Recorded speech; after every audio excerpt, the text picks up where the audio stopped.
we're gonna jump into it.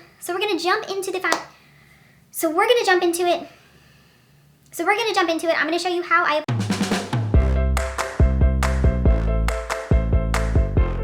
Hey guys, welcome back. Today I'm going to be sharing with you my Drugstore Foundation Routine. All drugstore products on my face today, and we're gonna be talking about my primer, foundation, concealer, and powder. I wanted to make this video because I've been dealing with problematic skin for many months now, and it has taken me a while to find a foundation routine that I'm really happy with. But I think it's important to remember that even when you're dealing with a bunch of shit on your face, you don't have to spend a shitload of money. So we are going to be covering up hormonal acne, scarring, hyperpigmentation, melasma, all of those beautiful gifts of pregnancy that I have been the recipient of, and it is all cheap. So we're gonna jump into the application. I'm gonna show you how I put these on my face because I really think it's a combination of the products themselves and the method of application that has been working for me recently. If you are new, welcome. Thank you so much for stopping by today. If you love makeup and cheap shit, you are in the right place. Go ahead and hit subscribe so we can see you here next time too. All right, so here is my current skin without any makeup today so you guys can see what we are dealing with and getting ready to cover up. I don't have a lot of super large inflamed breakouts at the moment. I have a couple that are still active and then just like a ton of scarring at the moment because anytime I get any sort of blemish, it just leaves a mark for months. Yes, Tut? Okay. I turned my lights down as much as possible for this video because it really does make things look a lot better, all of this glorious lighting that I have. But hopefully you can also see the melasma that I have above my top lip. It's just like that dark discoloration from the pregnancy. Those of you that have been around for a while will know that I am not a huge primer person. I just don't really get excited about primers. I just haven't found a primer that makes like a drastic difference on my face. I have been using one the last few months though, and I do like it. It's from Rimmel. It is their Lasting Finish Breathable Primer. What I like about this is that it's just a kind of like a lotiony type consistency when it comes out. It's just like a white plain primer. It doesn't change the appearance of my skin at all. So it doesn't mattify or make things more dewy, but it does kind of add a little bit of extra moisture, which I like, but then it leaves the skin just the tiniest bit tacky, not super sticky, but just feels like it's ready for something to like kind of stick onto it a little bit. So this is what I have been using as a primer and what we're going to use today. I don't use very much. That is about it. And I just apply this with my fingers.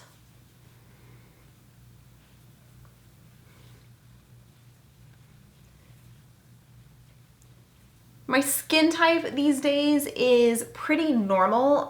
It can get a little bit dry, it can get a little bit oily, but it's not very far on either side of the spectrum. I used to have very dry skin before all of this started happening, so I think it just kind of made me a little bit more towards the center.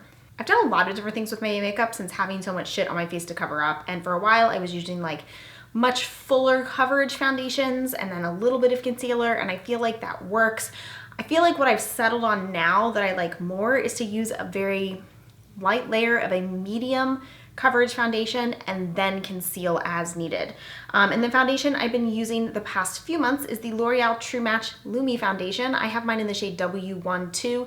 This was an old favorite of mine. I used to love this back when I had nice clear dry skin, and I wasn't sure if I would like it now that my skin is less dry and far less clear, but I actually do. I feel like what this does is it just kind of, it evens out the skin just the tiniest bit, but it just makes the skin look a little bit more glowy and pretty and, you know, fresh before we go in with the concealer. I do find this foundation can get a little bit heavy if I use a lot of it, if I try to build up the coverage too much. So you're gonna see that I use a pretty thin layer of this. I'm gonna apply it with my IT Cosmetics for Ulta Airbrush Buffing Foundation Brush.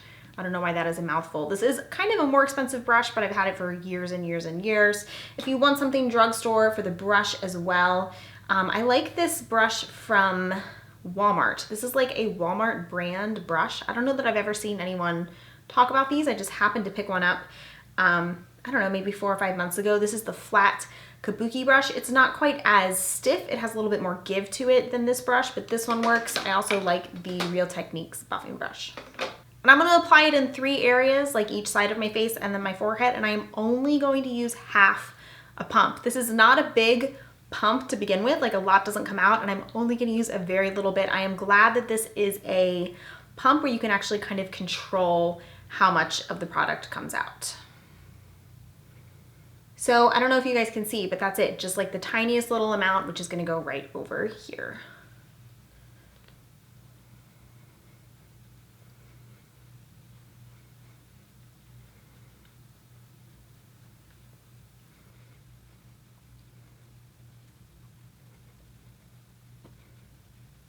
And then the same thing on the other side.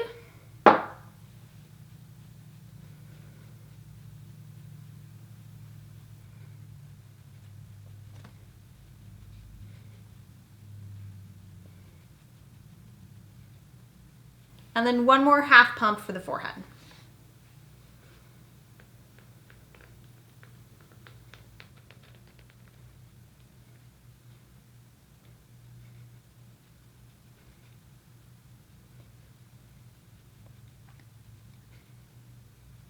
So as you can see, that kind of cuts down on the redness a little bit. Like it takes the edge off the redness and the melasma without actually going so far as to cover anything. That's what the concealer is gonna be for. All right, so next up is concealer, and this is where things start to look a little bit better. I am going to be using my Makeup Revolution Conceal and Define concealer in C2. I've talked about this a lot. I absolutely love this concealer. I am gonna put a tiny bit of this ColourPop No Filter concealer in with it, just to adjust the shade. Sometimes this looks a tiny bit light. It's fine under my eyes, but I don't want to be like highlighting any of these spots, so I'll go over a tiny bit with the ColourPop concealer as well. I have mine in the shade Fair Neutral 10, but that is the old shade. That is not the new shade since they like reworked their shade range, but it's just a little bit darker than this one. So I love this concealer because I feel like it does give me a really nice skin-like finish. It just looks really natural and fresh. It's not drying on my skin. It doesn't look crusty.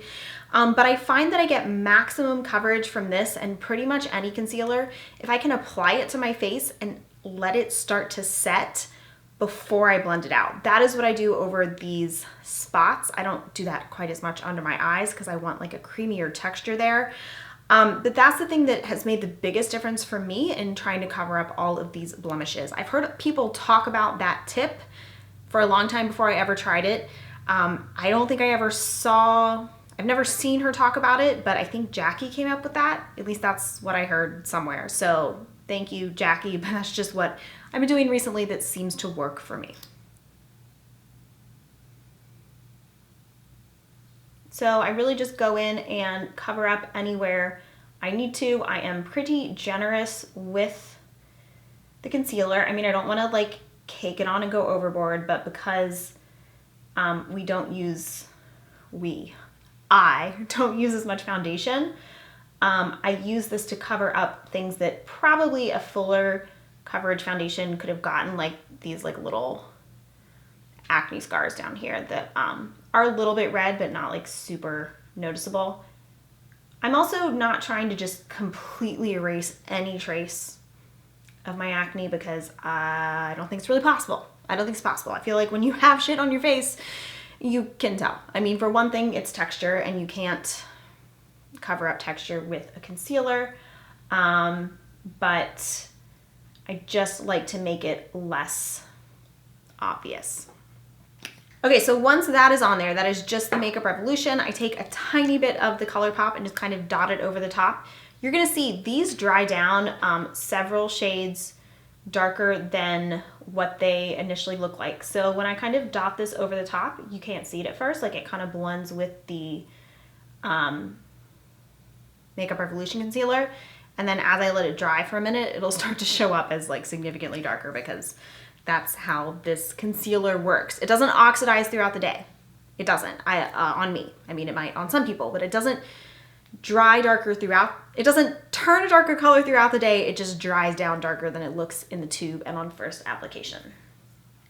So we're gonna give that a minute to let it work its magic. I know, this is like a very glamorous look right now. I usually do my whole face at once because I've gotten pretty fast at this, but I want to take it one step at a time since I'm kind of like trying to talk you guys through it, and also so you can see the difference in the two sides once this is all blended out. Oh, I'll show you what we're gonna blend this out with. I'm using a Real Technique sculpting brush. Yes, this is a brush that they recommend for contour.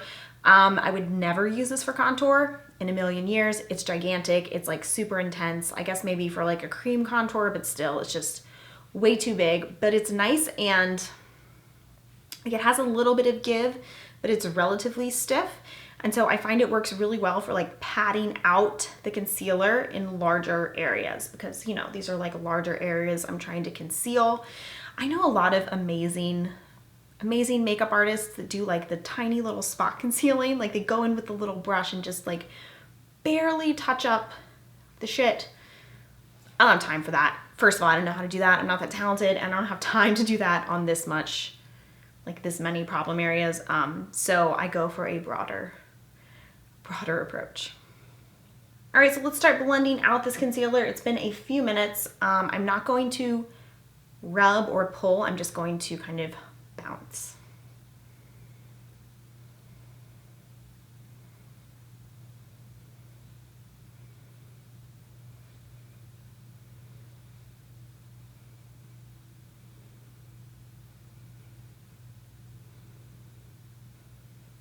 You kind of have to find that point where the concealer has dried down enough that it doesn't just blend away, but also hasn't like dried to your face, you know, because that's obviously a problem. Hopefully I didn't sit here and talk to you guys for too long, but I think we're okay.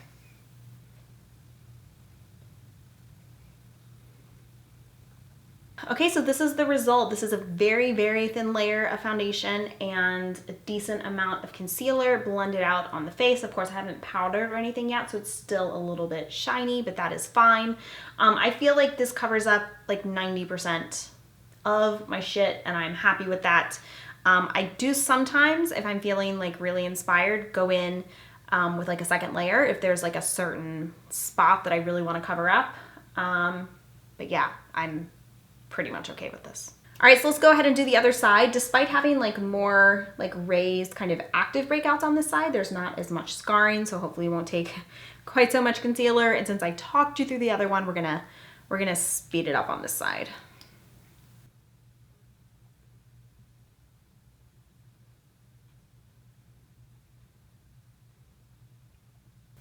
Oh, and I am gonna do the same thing to cover up the melasma here as I do everything else.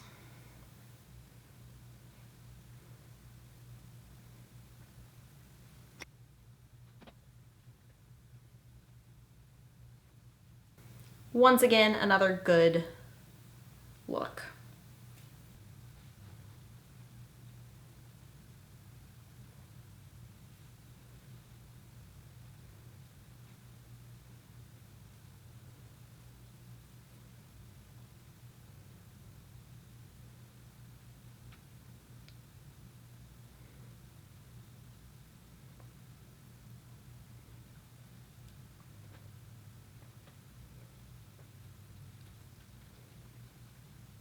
I do want to conceal my under eyes while I'm at it. This is where I use a color corrector.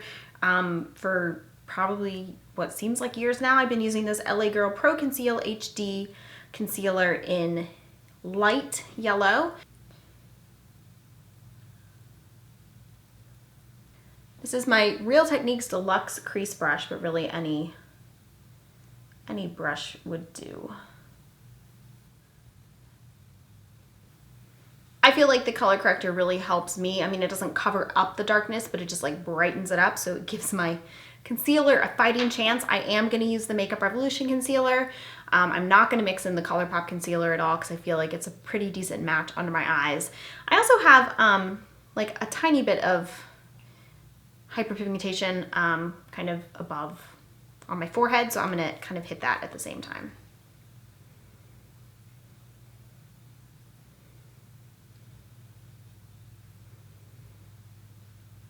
I put this on my eyelids as well, kind of to counteract the discoloration there and act as a primer. Most days I'm too lazy to use a separate primer.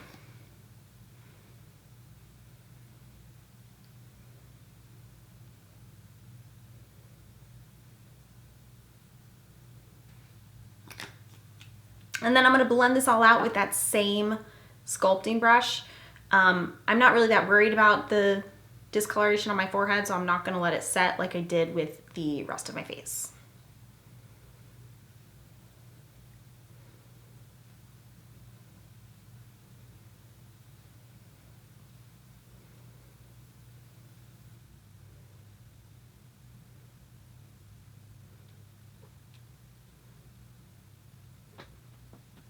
So this is my face with concealer. I know it looks a little crazy at this point, right? Because everything is just so flat. There's no color on my face.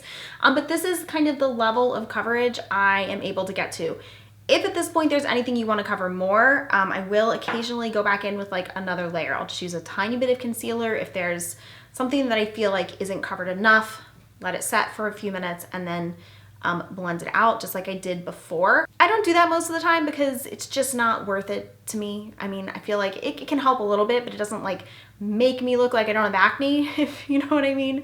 I'm not trying to look like I have perfect skin. I'm just trying to make it look less shitty.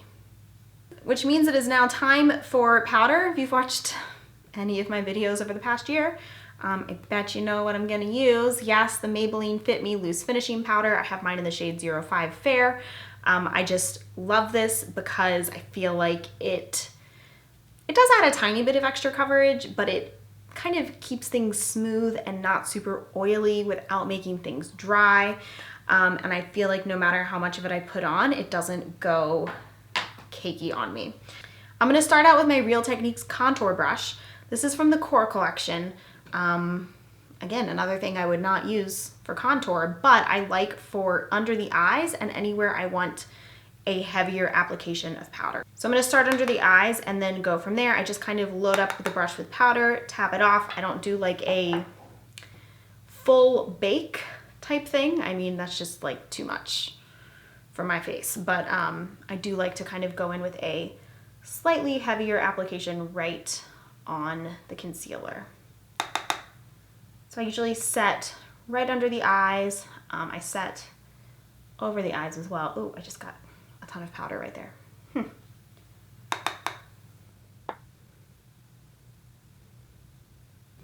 And then with this brush, I also apply the powder anywhere I put a lot of concealer. So basically anywhere the concealer went, just so I make sure I get enough powder to really set those areas.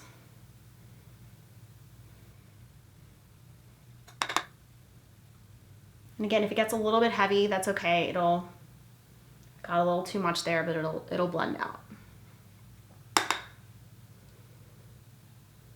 I do feel like this helps with the longevity of my concealer as well throughout the day. And then once I have those specific areas powdered, I switch to a slightly larger brush.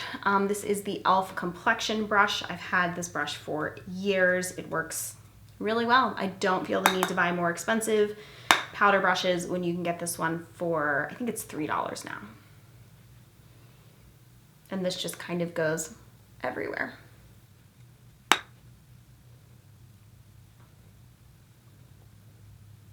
It also just kind of helps blend out anywhere that I got too much powder before. All right, so now I'm really looking crazy. It's just very like pale, washed out, no color. I think that's technically the end of the foundation, concealer, powder phase. I do want to show you the next two things I put on my face though, because I feel like it's really hard to find colors you can put on your face that don't make the breakouts worse. At least that's the problem I've had, is like finding bronzers and blushes that don't just draw attention to the problems on my skin. I talked about both these products I'm going to use in a recent video, underrated drugstore products from popular brands, but I'll show you how they apply here. I'm going to be using my Real Techniques Duo Fiber Face Brush. I feel like this really helps because it's a very sheer application. You can't go overboard. And then I'm going to use my Wet n Wild bronzer today. This is Ticket to Brazil. I like this bronzer. I've talked about it a bunch. And I'm really using this as something to kind of warm up the face, not as any sort of contour. And I use very little of it and just kind of put it wherever I want to. And then the blush, which I also talked about in that same video, is from L'Oreal. It is their True Match Super Blendable Blush in Tender Rose. I go straight in with the same brush after I've done the bronzer. I don't even wipe it off. I don't know. It's gonna all be blended together anyway. But I like this because it's just a very kind of soft,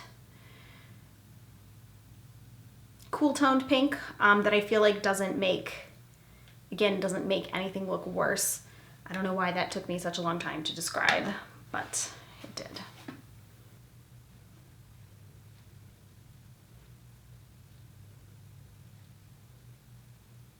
So that is with blush and bronzer. I'm not sure how much you guys can even tell on camera, but I feel like it just kind of warms up the face, adds a little bit of color. I don't look so like ghostly and washed out anymore. All right, I'm gonna do the rest of my face off camera. It will still all be drugstore. I will link everything for you down in the description box if you're interested in what else I am using today, and then I will be back with the final look. All right, so here's the final look, everything pulled together. I did a really simple, easy face of makeup today, but like I said, I will link all of the products I used down in the description box in case you were interested. But here's kind of how the coverage looks now that everything is pulled together. Thank you guys so much for hanging out with me today. If you have any great tips or tricks or product recommendations for this type of coverage that I'm going for, please leave those down below in the comments, and I will see you guys here very soon. Bye. You want to say hi? You're being so sweet. You want to say hi to everybody? Want to say hi? Love you.